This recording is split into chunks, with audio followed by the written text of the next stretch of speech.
Yeah, look, contagion's real. I mean, all the research that I've read, it's absolutely real. And we know, I mean, even down to the Parkland killer and later, we know that the Columbine killers influenced a lot of these. They become like this subculture of disaffected kids that gravitate towards the stories about the Columbine killers. There's some great books and great research done on this, and they talk about the influence that Columbine had. So the contagion's real, convinced of it. I mean, the Parkland killer talked about his fascination, and we looked at his web searching and all of those things. He was absolutely fascinated with the killers at Columbine.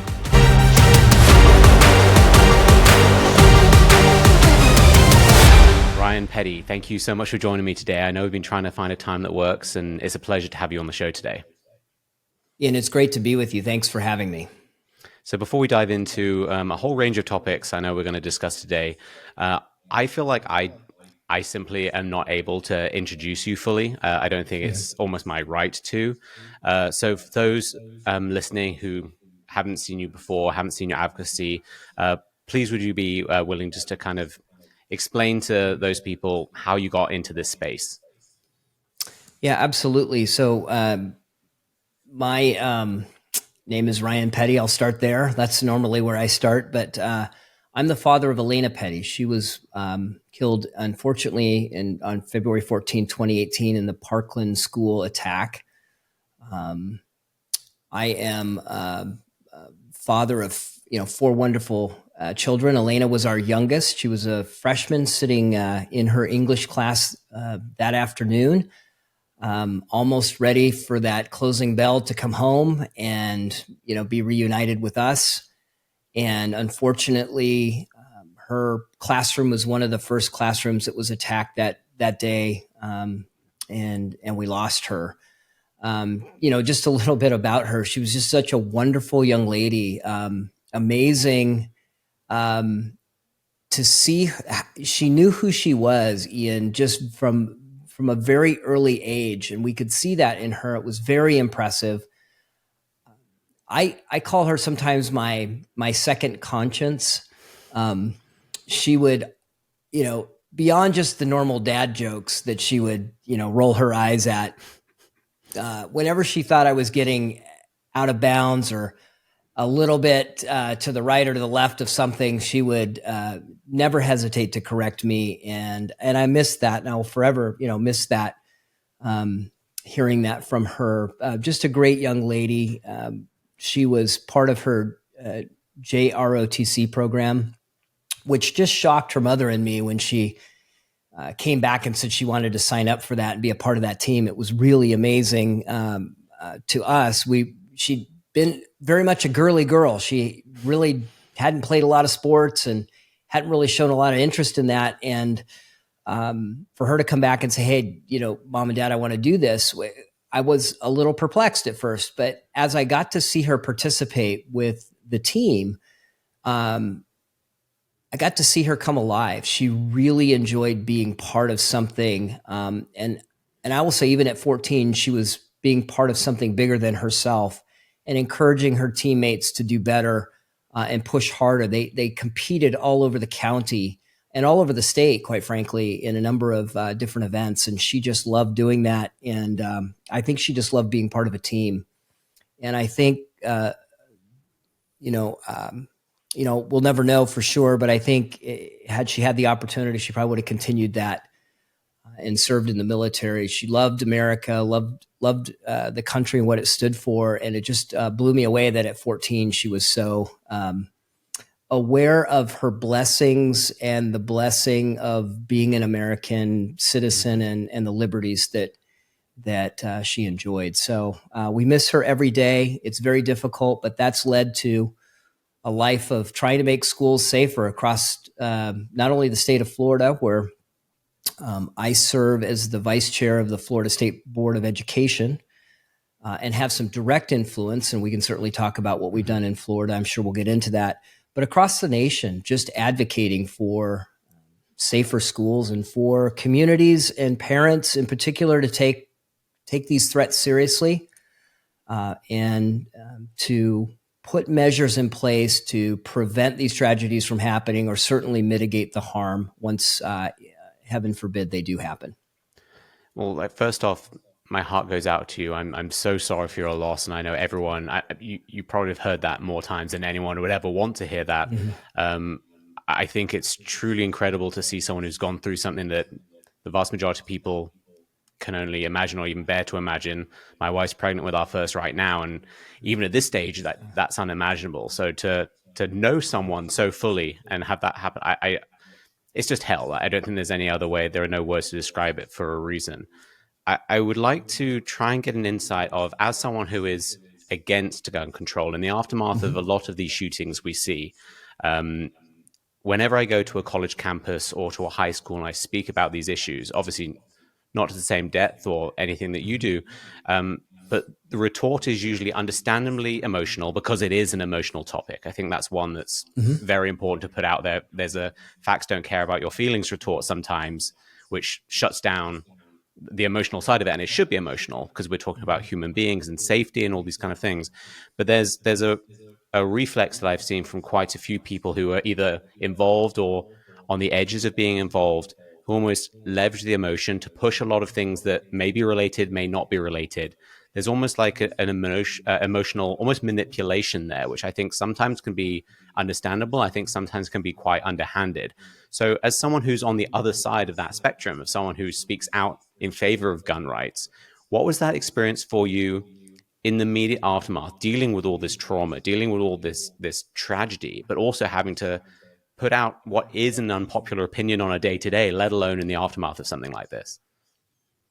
Well, sure. Look, I'd be lying if I didn't say I did some soul searching after. I've always been, I've grown up around firearms. My father was in the military.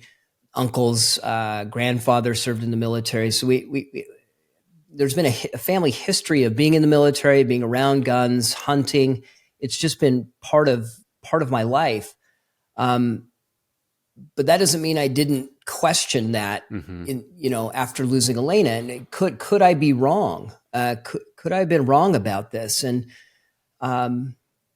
as you know, and your listeners and viewers may not be aware, Governor Rick Scott, or now Senator Scott, but Governor Rick Scott asked me to participate on the Marjory Stoneman Douglas Commission to investigate the tragedy. And I'll tell you, is that we did that over the first 3 years in the immediate aftermath of the tragedy. I'll tell you that at no point was I convinced that gun control would have done anything. In fact, I mean, let's just rattle off some of the things that didn't happen there.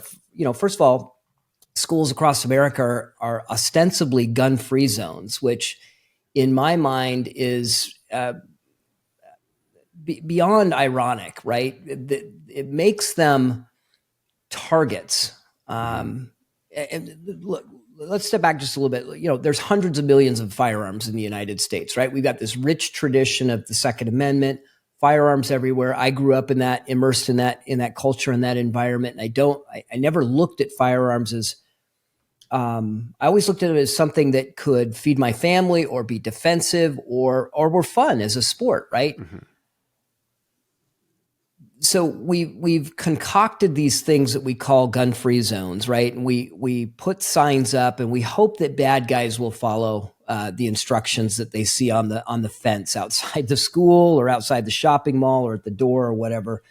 And we know that there's no law that can be passed that will stop an evil actor from perpetrating an evil deed. No matter what laws we put in place, there are just folks that want to hurt other people and watch them suffer, and some of them are even suicidal. A lot of them are. So but to start with that framework, we look at what happened in Parkland. When you peel back the onion there, this was a failure of government on multiple levels and multiple agencies. That's the untold story of Parkland. And unfortunately, after every one of these incidents, Ian, you see this all the time. The gun control groups descend on the community. They dominate the media narrative, and it's always about, hey, if we just ban this, or we just ban this other thing, or we just have universal background checks, or whatever their flavor of the day is, or gun control solution of the day, they propose that without really even understanding what's going on. We see this after every tragedy. And I saw that after Parkland, and it made me angry, because here I was sitting there grieving my daughter when I see talking heads in the media and on the news, and actually some of them even standing out in front of my daughter's school with what they were calling the solution to this. Like, when are we going to implement my favorite version of gun control and stop this violence from happening? Well, as I mentioned before, I served on the Marjory Stoneman Douglas Commission. We investigated what happened. When I say this is a failure of government, let me explain what I mean. So first of all, what we learned is that the school district in Parkland was aware of the violent tendencies and the violent activity of this particular this killer. I'm just going to call him the killer. I'm not going to use his name. Yep. He attacked another student for the first time in kindergarten, and they, as he became a junior in junior high, he was frisked every day as he came on campus, and he was made to carry a transparent backpack. So they were aware. I mean, he brought weapons to school. There were reports of him hurting neighbors' animals and pets. He had assaulted his mother on multiple occasions, we learned. So this kid was a danger to himself and others in the community from a very early age. And the school district, because of a leftist policy that was implemented during the Obama administration, had brought a superintendent in that was sweeping these disciplinary and other more grave actions of students, just sweeping it under the rug, right? And so to look good and to have good statistics and to be able to claim they're an A school, and it was to the accolades of the community, quite frankly. This is the other thing that was so disgusting, is one of the reasons I don't live there anymore, is so many business leaders in the community were cheering the superintendent on for reducing the amount of juvenile arrests. And really what he had done is implemented a community relations program that did nothing for the students, did nothing to try to stem the tide of violence in schools in and around the Parkland area. But what he was doing is he'd made a deal with the sheriff to simply stop arresting juveniles for whatever they were doing. And it was unfortunate. It didn't mean the juveniles were not committing crimes anymore. It just meant they weren't getting in trouble for it. There were no consequences. So that was one government agency. The other one that failed was the sheriff's office. So he had a bad policy about active shooters. He was still running a pre-Columbine active shooter policy at the Broward Sheriff's Office, which is why their response was horrific. If you or our listeners and viewers know about the response that day, there's multiple deputies that didn't deploy. They drove around the scene, and they waited for a neighboring community to come in and actually go into the building and try to stop the shooter, who they thought was still, in the building at the time, and try to save any of the victims. So they failed at a policy level, they failed at a training level, and they failed in their response that day. And then, of course, the other element of this was the managed healthcare, or managed mental health provider in the county, who visited this individual almost on a daily basis for, I'd say, 5, 6, 7 years. I mean, preceding the shooting, they were there almost every day because of his violent outbursts.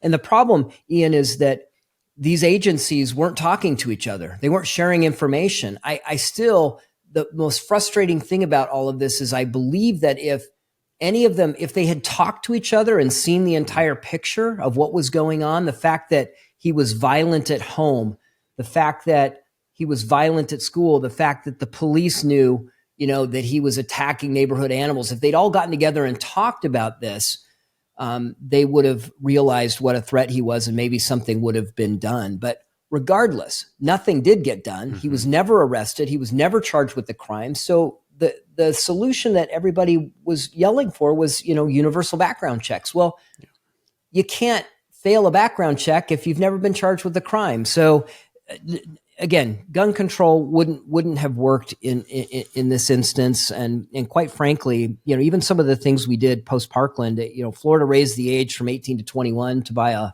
a rifle. I think I understand why they did it. It was a political expediency at the time to do it, but quite frankly, even that wouldn't have stopped him, because mom would very likely have purchased the firearm for him. So it's a long-winded way of saying gun control was never the answer. The answer was to get these government agencies focused on school safety and sharing and communicating information. And I'm proud to say we do that in Florida now. And I think Florida schools are significantly safer because of it. And unfortunately, it took the deaths of 17 to get government to do something about this. Looking at Florida right now, because I know it's going to become the center of another one of these conversations after, I mean, we're recording on a Thursday, and there's news coming in of a shooting event at FSU. So I don't think we should talk about it too much, because simply we don't know enough information. And there's always an attempt by a lot of people to jump on this because, faster is better than right and all that kind of stuff. But Florida is inevitably going to become the center of this again, for obvious political reasons, because it's a red state and one of the most effective red states. And so it's obviously going to be a target.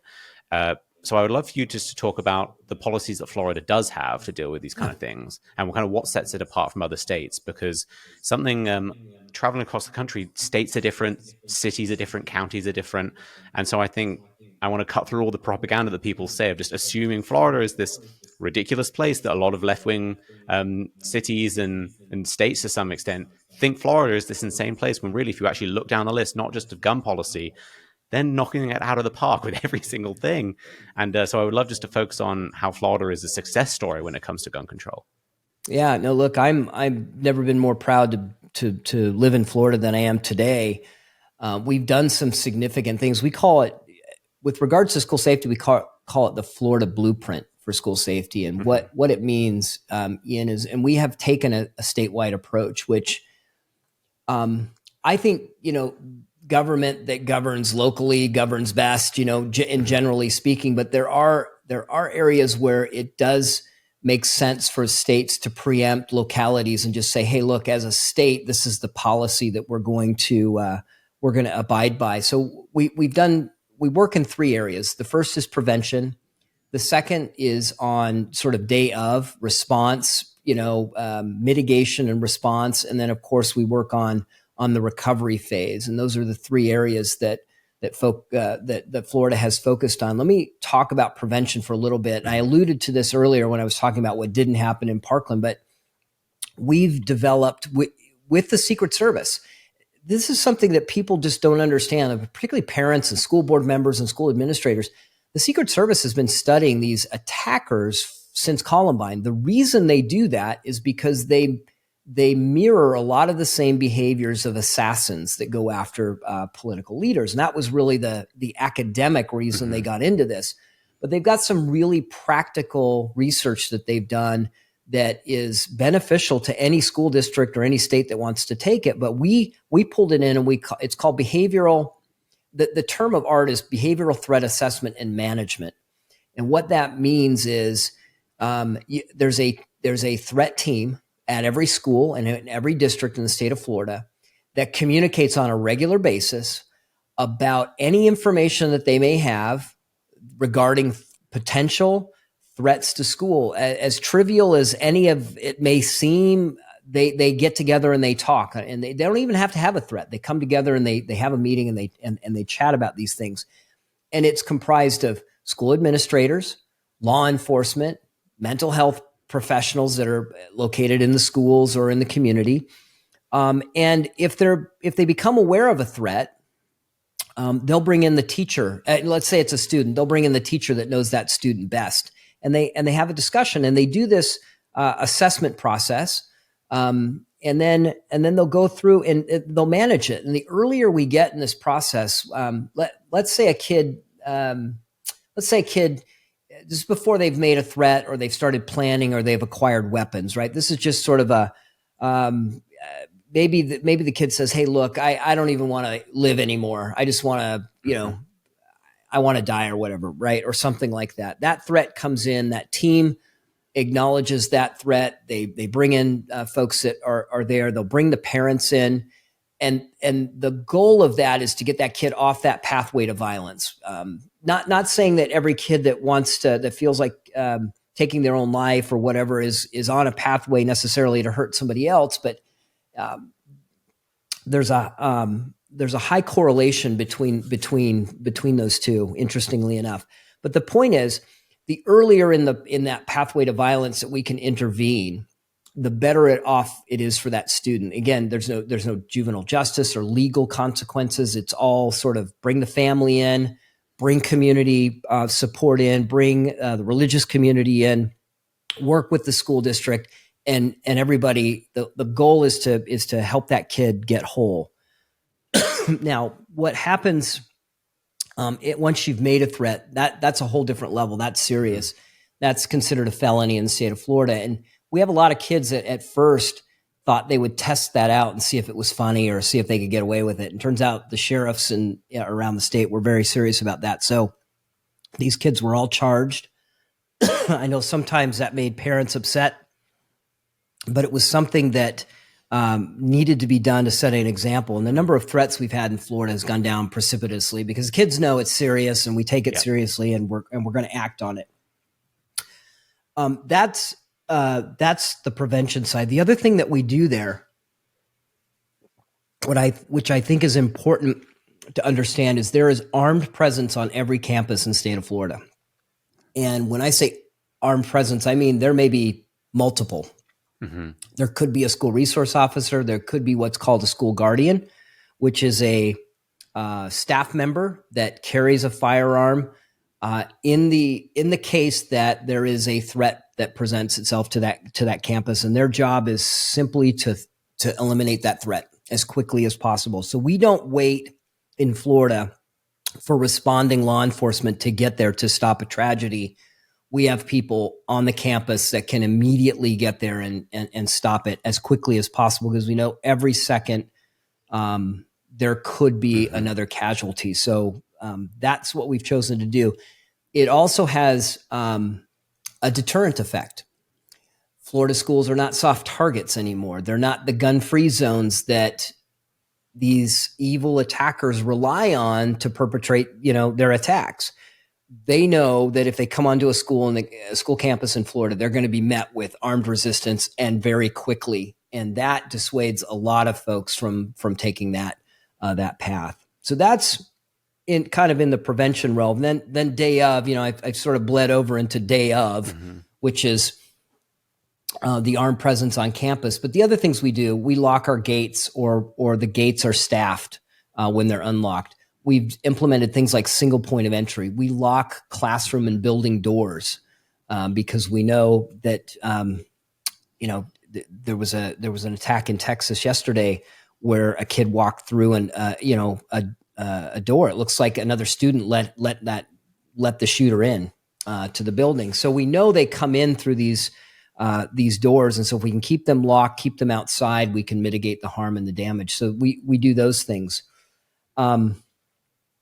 And then I think we've got rapid response alerting apps and devices in our schools, so that if there is an issue, a teacher or a staff member can just simply press a button, and we know exactly where they are in the building. They can report what's going on, and we can get kids into what we call lockdown, and safely in their classrooms or in another area where they're protected. So we do those things. And then, of course, on the recovery side, we ask our schools and our law enforcement and first responders to train together, so that in the unfortunate, and I hope increasingly unlikely event that this happens at a K through 12 school in Florida, they know how to set up the emergency response and do things like family reunification and getting information out to the community.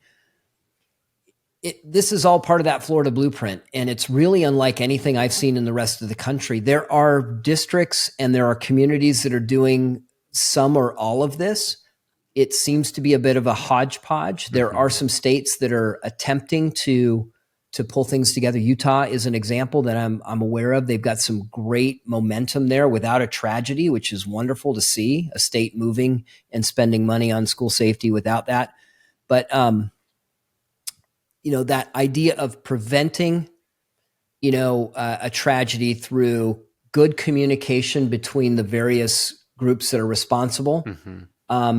And there's more there, Ian, we can jump into that talks about discipline policy and some things like that unfortunately is pervasive in our schools across the country. But and then our response during the day, and then day of, and then of course how we recover from these unfortunate tragedies. That's the Florida blueprint. And we've open sourced it. It's on the Florida Department of Education website. Any state, any school district, community, we welcome them taking it and using any of it that works for them.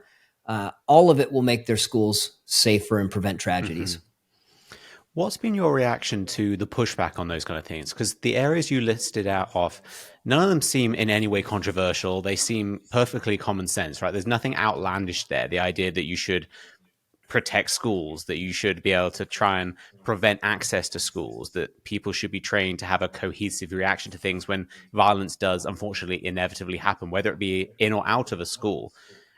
What I find really hard, I understand why there's sometimes politics, sometimes ignorance, that kind of thing, but what's been your experience of the pushback to that? Because I don't see how you can make a coherent bipartisan or non-partisan argument against any of those things. Like, regardless of whether we are in the United States or not, having a single point of entry to a school, like let's talk about the UK, for example, that for a variety of reasons doesn't have a so-called problem with mass shootings. It certainly has a problem with violence in schools, and that's a whole other can of worms.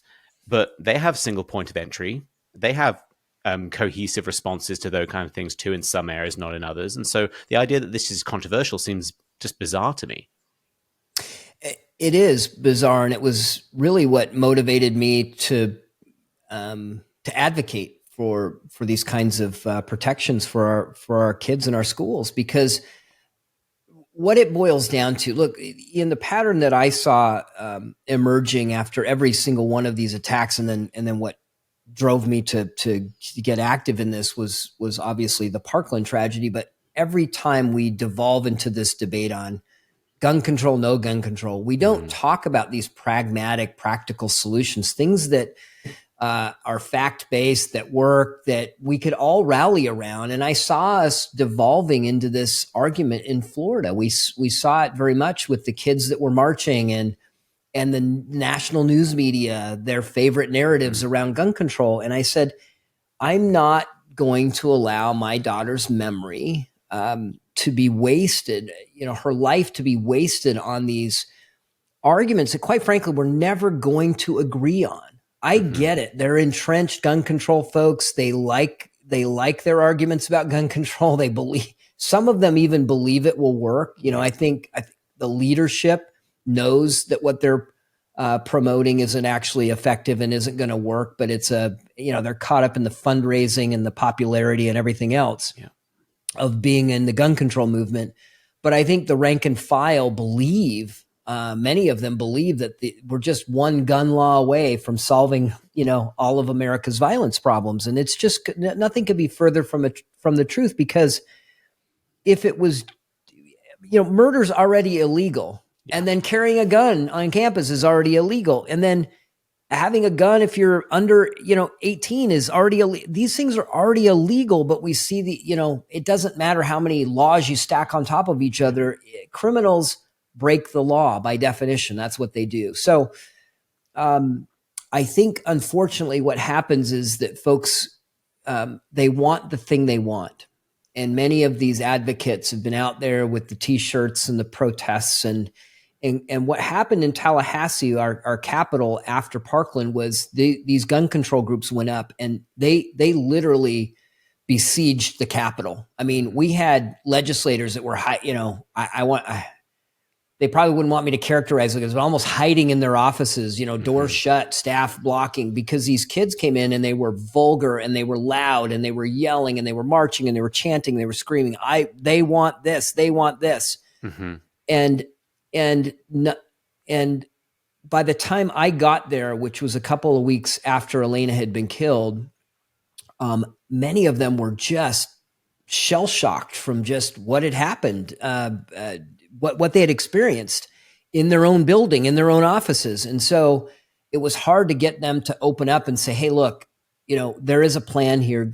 Then Governor Scott had put a great plan together. He brought all the best minds together in Florida about what to do about this. And there are things we can do, and we can't lose this opportunity to do those just because some folks are going to call you names, and I've been called those names too, online and other places, right? I don't care about kids, and I'm a baby killer, and all these other things, right? All the slurs that I hear for the position I've taken, but we did something, and we did some great things. And I always look for wood to knock on here, but I will just say that Florida schools are infinitely safer than they were in 2018, and I'm grateful for the steps that we took. I'm grateful for the legislature and the governor at the time for having the courage to set aside that pressure that they were getting from these gun control groups that only wanted one thing. They didn't want any of the other stuff, Ian. All the practical stuff, the behavioral threat, they didn't want to hear about it. They didn't want to talk about it. They didn't want it discussed. They wanted one thing, and that was, in the case after Parkland, was banning assault rifles. Mm-hmm. They couldn't even define the term, but that's what they wanted. And they didn't get their way, and they're very upset. They were very upset about it. But I think if they're honest and they look back at the progress we've made, they would have to admit that we've done some really good things and protected schools. They didn't get what they wanted, but the kids are safer, the teachers are safer, and our schools are safer. Which is, of course, all that matters in the grand scheme of things. There's so many levels to this. Whenever I have one of these discussions, it's always fascinating because there's like a level of good faith naivety of the true belief that there is, as you put it, just one law. There's a golden law out there that if only we achieve it, everything will be great. And the reality is that violence, evil in the human soul exists. There will always be violence. It sucks to say, and often the person who says that in a political environment loses because the person who promises the opposite wins. And then there's the really bad faith element, which is you don't care about dead children. It's unbelievable that people are shameless enough to say that to you. But let's just say for someone like me, who, thank goodness, I've never experienced what you've experienced, but people say that to me. To assume that this person who disagrees with you on a policy level is so evil, they want the death of innocent people. I hear it in other areas too. I hear it when I talk about abortion. I hear it when I talk about Israel. But just the fact that you can think that someone who disagrees with you is so evil, I think points to something really deeper and broken in our society, that you can just assume the worst in someone else because you want the same solution. You want the same outcome. You just disagree on how we get there. And I think especially when you have something like Florida hold up and say, well, we got to the solution you said you wanted, which is safer schools and safer children. That's not what they want, because they want the big, bad, so-called assault rifle taken away. It's like the assault rifle has to become an avatar of everything they hate, in the same way that the MAGA hat is an avatar for everything they hate. It's all about the performative, almost metaphorical element of it. And the people who are actually victims of this get pushed to the side. It's really shocking to witness. Yeah, it's the I've labeled them the Govern Me Harder coalition. It's the folks that believe that they have a right to tell the rest of us how to live and by what rules we should live, and they want to use the force of government to implement their view of how society should operate. And those are the folks that are really difficult to get through to understand, and to agree that we've taken pragmatic steps to solve a problem. The foot soldiers, at the end of the day, I think, to your point, I think they're naive. They believe that we're just, one law away from from solving this problem, and nothing could be further from the truth. But the folks that would, impugn, my motivations here. I've lost my daughter. There's nothing I can do to get Alaina back. It doesn't matter how hard I work. I could work 24 hours a day on school safety. She's not coming back. I get that. Everything that I do, and there's a lot of folks like me, Ian, there's a lot of folks in the school safety, I'll call it an industry for lack of a better term, but there's a lot of folks working on this problem. They're all coming at it from slightly different angles. But none of them are really working on the gun control element of this. And that's telling, because gun control is never going to be the solution to protecting our schools. It just won't work. And so I think the sooner that as a society we recognize these, I would say, the disingenuous arguments that many of these folks are making, and sort of ignore them and get on with the pragmatic things that we know will work, I think the better off we'll be. And that's true for school safety. It's true for a lot of things that we deal with as a society. I think we touched on gun culture a little bit, so I want to get deep into that in a second. But one last question I had on the subject of gun control specifically, and mass shootings as well, is the role of the media. Because I noticed you didn't use the name of the shooter and the murderer. That's something I don't do either, for a variety of reasons. But there's been a bunch of studies out there and a bunch of information of the role the media plays and the contagion theory and all those kind of things. What are your thoughts on what the media is doing wrong and what the media could be doing much better in this horrific world? Yeah, look, contagion's real. I mean, all the research that I've read, it's absolutely real. And we know, I mean, even down to the Parkland killer and later, we know that the Columbine killers influenced a lot of these. They become like this subculture of disaffected kids that gravitate towards the stories about the Columbine killers. There's some great books and great research done on this, and they talk about the influence that Columbine had. So the contagion's real, convinced of it. I mean, the Parkland killer talked about his fascination, and we looked at his web searching and and all of those things. He was absolutely fascinated with the killers at Columbine. And there seems to be this idea, in their minds too, of racking up more kills, right, than the previous shooter. So there's a sickness, but contagion is very real. And the role the media plays, unfortunately, is, I can't say never.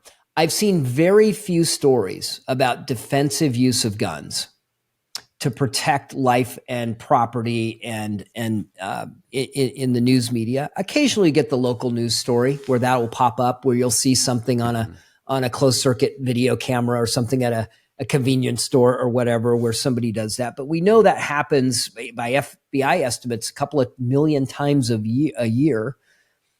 These school shootings are fortunately very rare. They're big, shocking events that capture everybody's attentions and emotions. You talked about that at the beginning. It's an emotional thing because everybody relates it to themselves. They say, wow, if that was my school or my child, what would I be doing right now? And it becomes very emotional.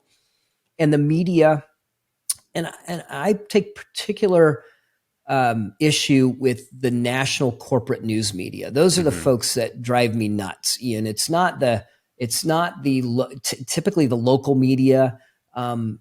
They're members of the community. They're trying to be somewhat objective, but the national news media comes in and they have an agenda. And so, you when you go back to Parkland, one of my good friends and Parkland father, Andrew Pollack, was just absolutely destroyed by the news media because he had a Trump shirt on one day. Now here's a guy who was driving around looking for his daughter Meadow, trying to find her, and the news media caught a glimpse of him wearing a Donald Trump shirt, and they brutally attacked this grieving father, and it is absolutely unacceptable. But it showed me that they're interested in promoting a narrative and not an objective. This whole idea of I call it journalisming.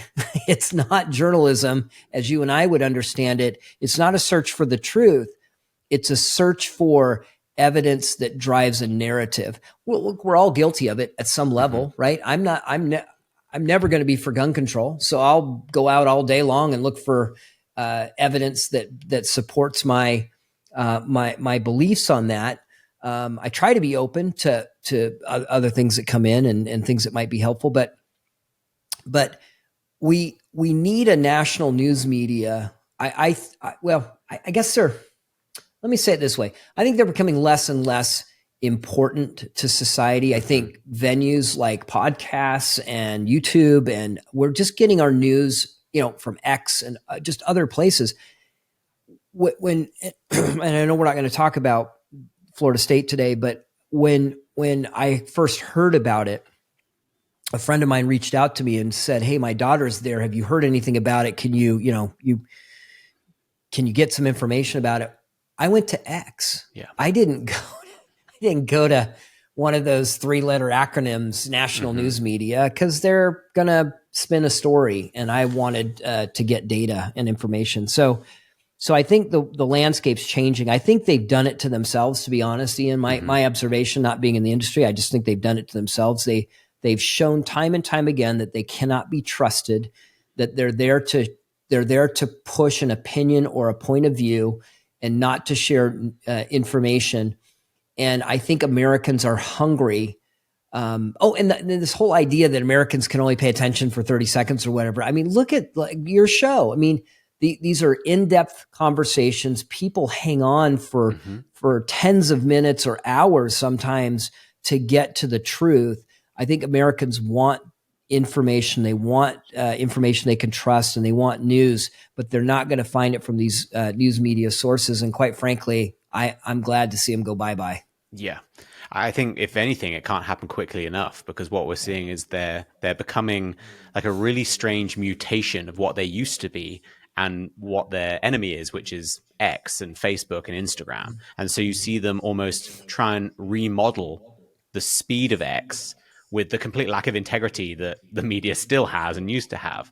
And so you see them jumping on certain stories. You can always tell when, say, the shooting in Nashville, or the school in Nashville, that was only happened at that school because the first school that the shooter attempted to access had armed security, which is another key point that people often ignore.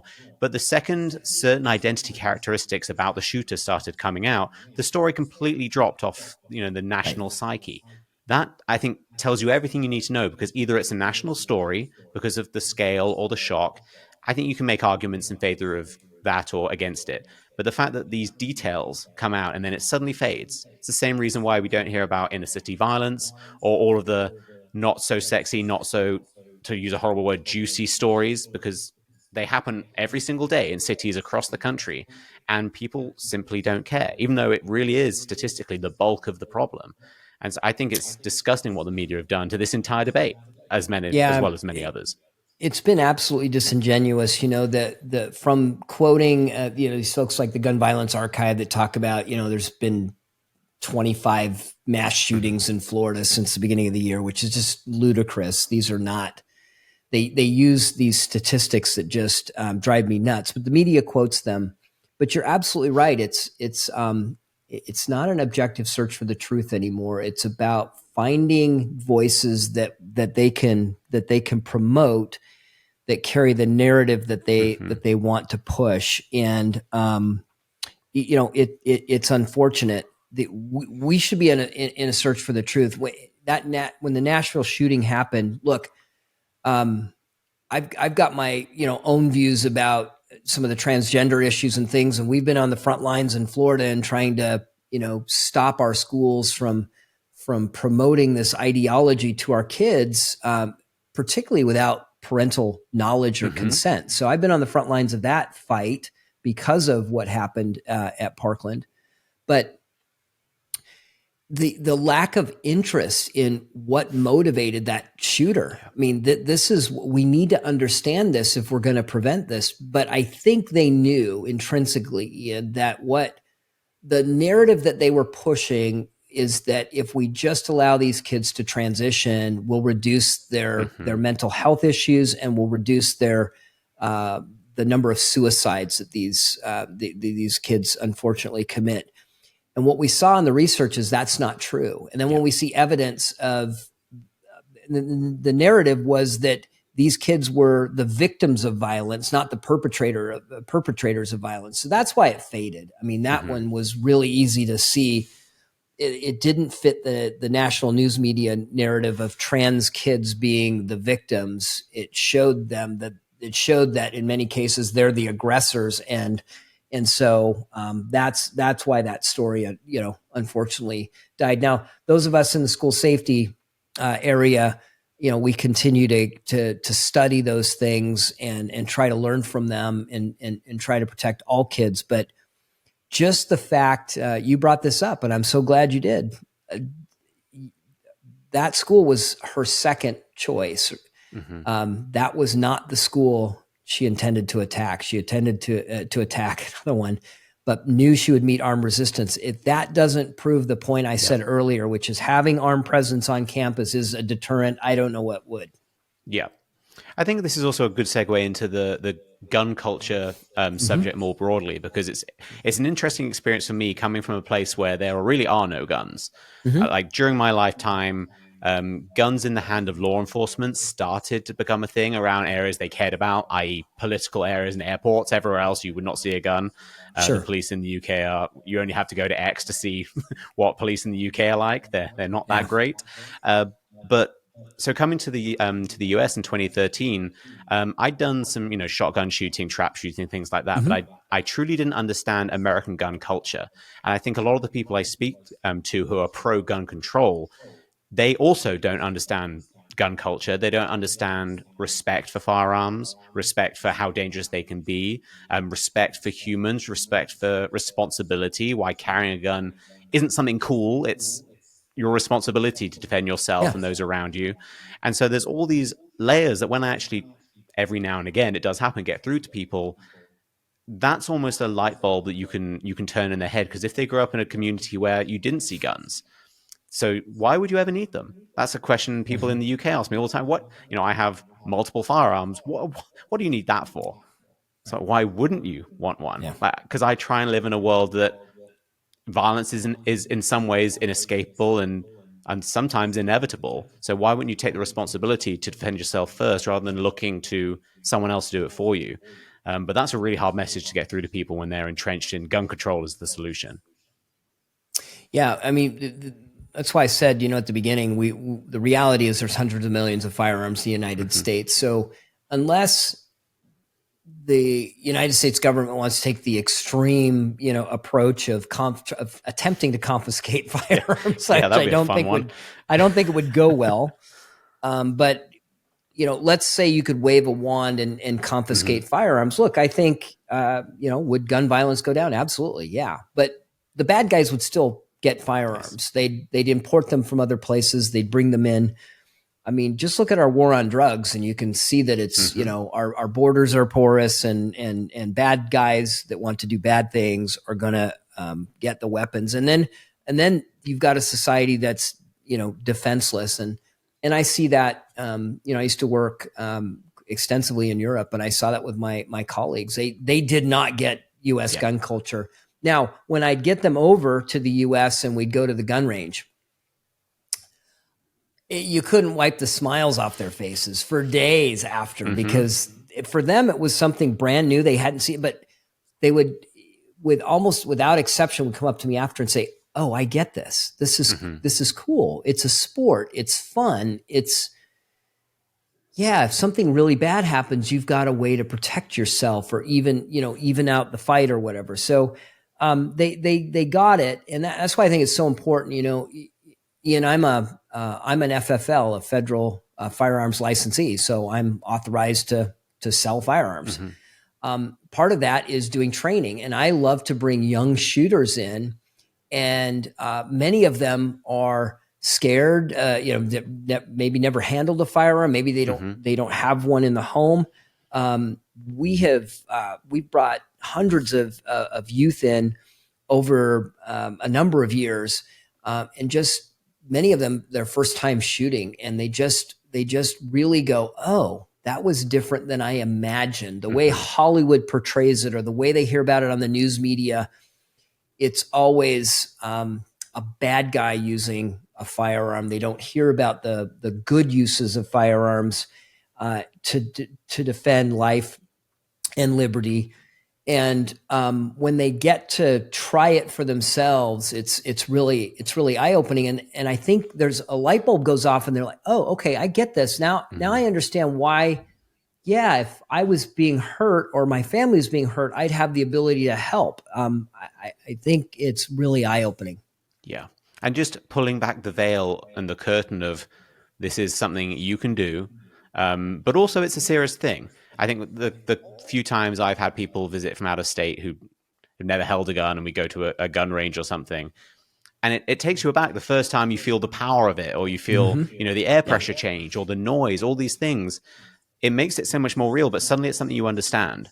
Like, it's still, for the first time you do it, it's scary, but it's a real scary rather than multitude level, more scary that your imagination is. And I think opening people's eyes to just what it feels like, how seriously it's taken. If you go to a legit gun range where there's a lot of safety and you're surrounded by people who take it very seriously, you understand that, people who own guns are not these crazy evil people that they're portrayed to be in the media, that they're just out for blood all the time. It's like, no, they're treating this seriously. There are people who are irresponsible gun owners, and if you actually speak to a responsible gun owner, those are the people they hate the most, because it gives everyone a bad name, and it shows disrespect to something that is a deadly weapon. But on that note, there's another one of many policies that gets raised is often the role of the parents in this, and especially whether there's any kind of legal recourse for those parents. What are your thoughts on that? Because we've seen some cases where parents have been held liable for the crimes their children have committed, and I know it's a gray area because there's always different factors and different scenarios, but I'd just love to hear your thoughts on that and the role of the parents in this as well. Well, this is interesting. It's almost like you were describing the first time shooter realize, sort of waking up and recognizing what they, the benefits of firearms. I started in this kind of academically opposed to this idea of holding somebody else accountable for something that, somebody else did. It feels wrong. It felt wrong to me.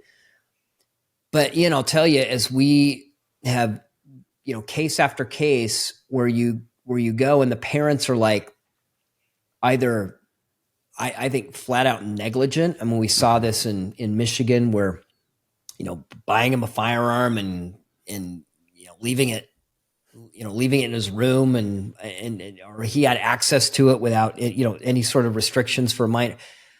That's not responsible gun ownership, to your point. And so I've come around to this idea that the other thing that brought me around to this too is just that sometimes we've got a case where a kid makes a threat and we can show he's planning how to acquire his parents' firearms. And the sheriff will go out. They've made a threat, and the sheriff will go out to arrest the kid, and the parents are just in denial. In those instances, sometimes I think you have to charge the parents. They're the adults, not the juvenile.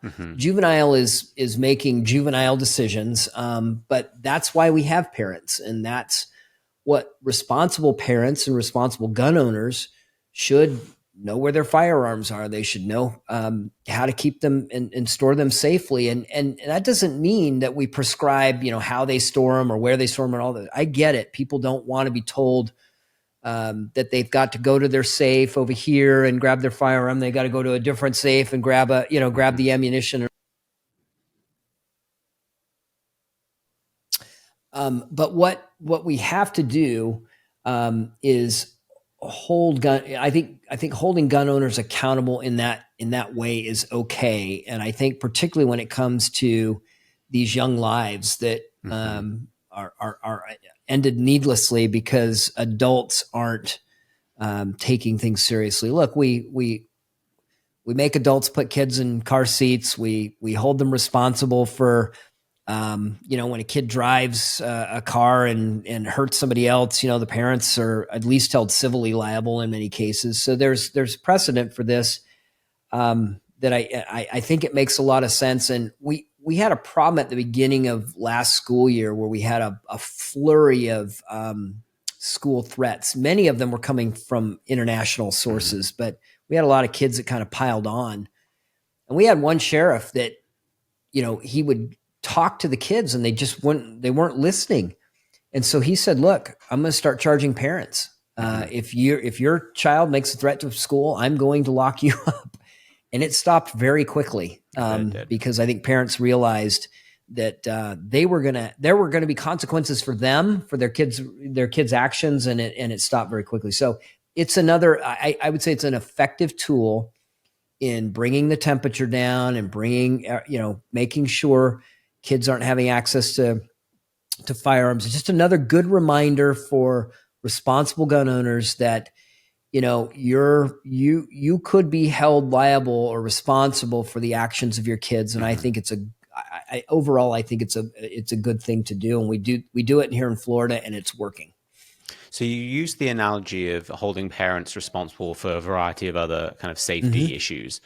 Something I see quite often when we talk about gun control is people push back on the issue of constitutional carry or permitless carry, and the idea that you shouldn't need a license, or you should need a license to carry a gun. What are your thoughts on that? Because for me, it's different by nature of the fact it's a constitutional inalienable right. But I'd be interested in hearing your thoughts on that, because I'm sure that's something that gets raised with you a lot. Oh, it does. And I think it surprises a lot of people. So when we were considering constitutional carry in the state of Florida, it was tied to the school safety bill. Ironically. So I was up in I was up in Tallahassee to testify in support of constitutional carry, actually. And everybody thought I was there to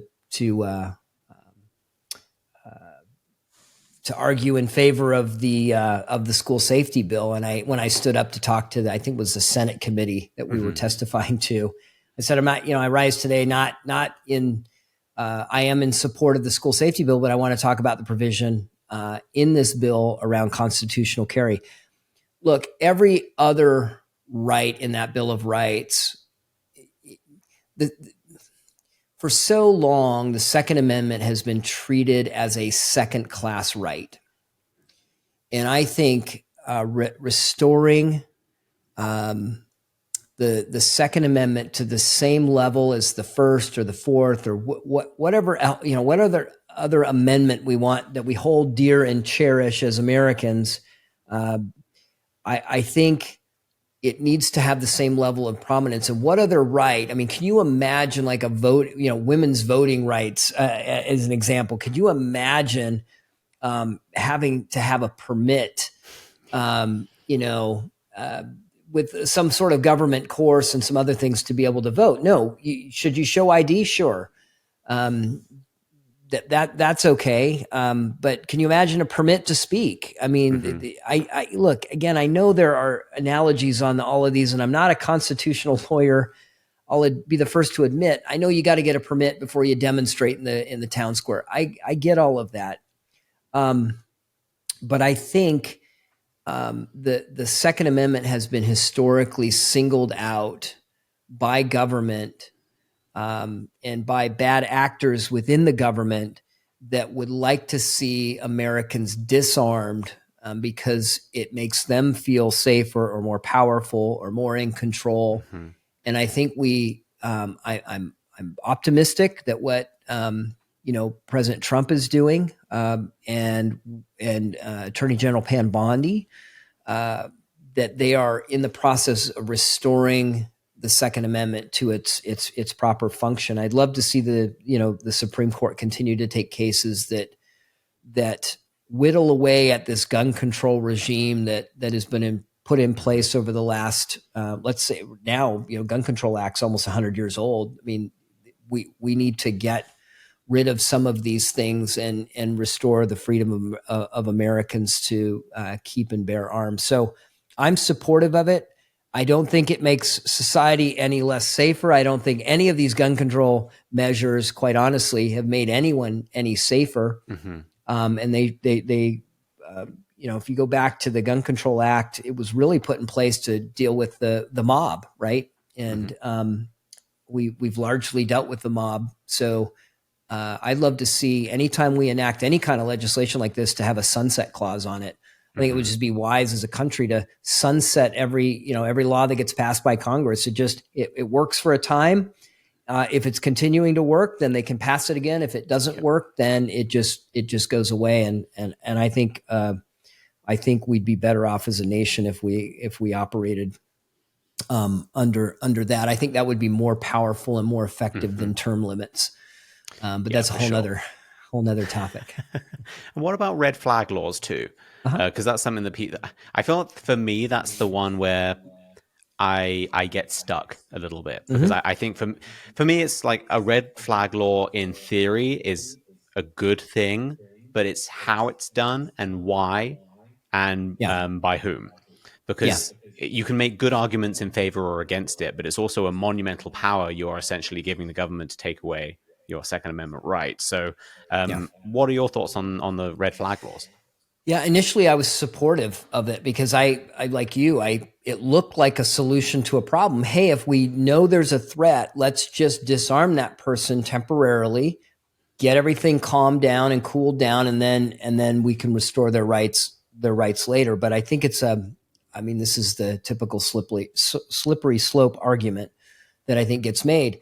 Here's the problem I have with red flag laws. First of all, unfortunately, they're different in every state. Florida's is probably better than California or Connecticut. California, Connecticut, your neighbor, Oregon for that matter, your neighbor can just make a accusation that you threatened them and had a firearm. Let's say you're on your property and you're carrying concealed and you're legal, but they know that and they say, well, he threatened me with then you're subject to a red flag hearing and confiscation of your firearms.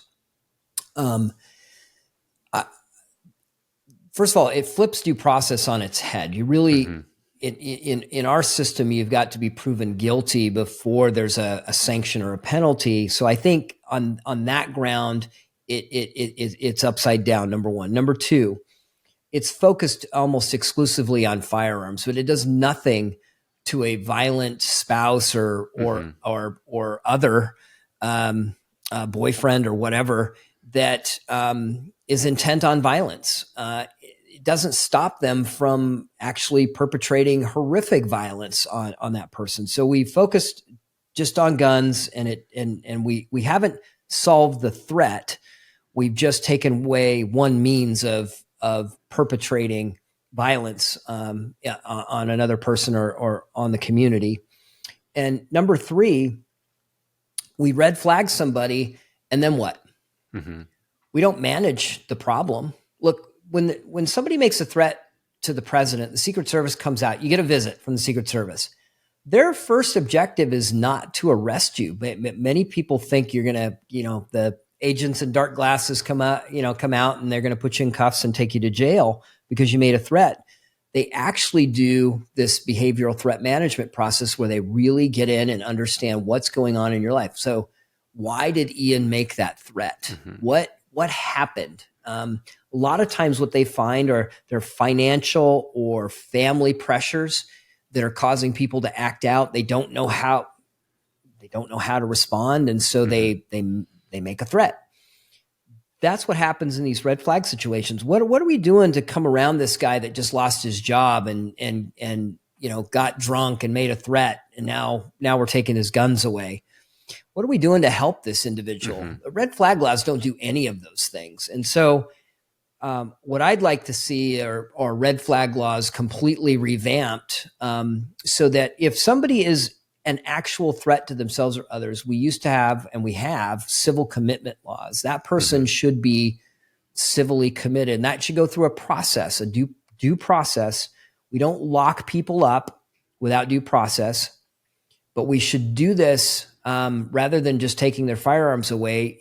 If you're an actual real threat, that should rise to the level where you can be civilly committed. And in that civil commitment process, we can then, Ian, figure out what's going on in your life and try to help you and resolve the issue. Don't need to take your guns away. That's not going to solve the problem. That's just a temporary Band-Aid. So I oppose red flag laws on those grounds. Flips due process. It's focused solely on guns, which doesn't prevent violence from happening. And number three, we don't get to the root cause of the problem in that person's life. So I'd like to see those things changed in red flag laws, if we're even going to call them that at that point. I don't know what you might need a new name for them, but I do think that when somebody presents a threat to themselves or others, there is an opportunity, a window of opportunity to act very quickly, to stop that violent perpetrator from acting. But I think it's not what we currently call red flag laws. They're super. Law enforcement in Florida is going to be mad at me for saying that. They're super popular in Florida because I think the threshold for them to use them is so much lower than it is civil commitment. Civil commitment's a serious thing, but again, I go back and I talk to my friends that are sheriffs around the state of Florida. And I say, if you really believe somebody's a threat, if you really believe that, take it to a judge and get a civil commitment order and help that person figure out what's wrong with them. Maybe they need medication. Maybe they need to be committed long-term.